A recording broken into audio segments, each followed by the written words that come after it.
Encore une affaire qui sent la sueur froide et la naphtaline. Les retraités, ces héros de la modernité qui ont troqué la Seconde Guerre mondiale contre une guerre des chiffres, viennent de décrocher une augmentation de 2,2% de leur pension au 1er janvier. Une hausse historique qui, à en croire certains économistes, risque de faire exploser le budget. Mais pas la joie.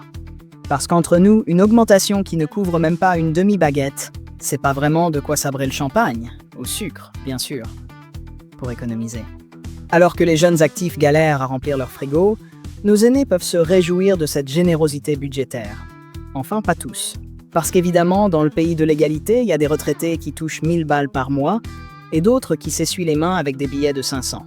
Mais pas d'inquiétude, le gouvernement veille au grain. Si vous êtes trop riche, on vous demandera peut-être un effort, mais pas trop fort non plus. Faudrait pas abîmer le parquet de votre villa secondaire. Et puis, quel sens de l'équité. En ville, à la campagne, chez les proprios ou les locataires, on a décidé que 2,2% serait l'unité de mesure de l'apaisement social. Peu importe que le baromètre des prix des pâtes, des médicaments et même des enterrements ait explosé. Vous êtes retraité? Bravo. Tenez vos miettes et surtout, ne demandez pas plus. Sinon, c'est toute la pyramide de Ponzi qu'on fait s'écrouler. Ah, cette pyramide des retraites, parlons-en. Dans les années 60, on avait 4 actifs pour financer un retraité. Aujourd'hui, c'est 1,7 actifs. Autrement dit, bientôt, chaque employé devra parrainer son retraité attitré, comme dans une télé-réalité déprimante. Bienvenue dans adopteumpapi.fr. Vous cotisez? Parfait, voici votre senior. Son abonnement à Pétanque Magazine est à jour, mais faudra penser à lui acheter des cachets pour l'attention. Et les alternatives? Augmenter l'âge de départ à la retraite, diminuer les pensions, ou soyons fous, interdire aux seniors de vivre trop longtemps.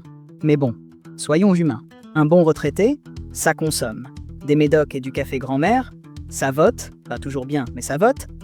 Et ça anime les repas de famille avec des anecdotes sur l'époque où un franc, c'était un franc.